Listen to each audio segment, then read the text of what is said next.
just know this truth with me today. There's but one God, one mind, and one power.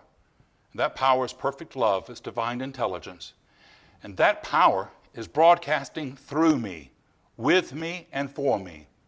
So here today, I get out of my own way. Here today, I choose to see myself as God sees me.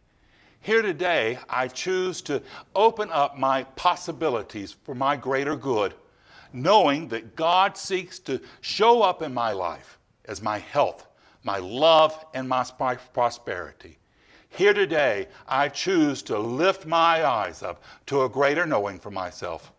This is my truth. I celebrate this right knowing, and I release this prayer into the mind of God to do its good and perfect, bold and dynamic work, returning to me multiplied abundantly.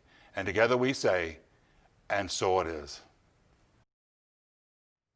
All right, my dear friends, know this final truth with me. Your life is not a problem to be solved. It's a miracle unfolding. Your job today is to go name your miracle, to proclaim your miracle, and to make it your own. God bless us all.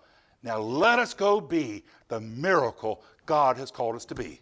This is Reverend Ken. Until we see each other again, many blessings. Hi, this is Reverend Ken. Thank you for joining us today. Be sure to like and share our video and comment on the video. It will mean a great deal to us. It will help spread our message out to a wider audience. So again, be sure to like us, to make a comment about us, or to share it with all your friends. It will do a great deal of good. Thank you so much.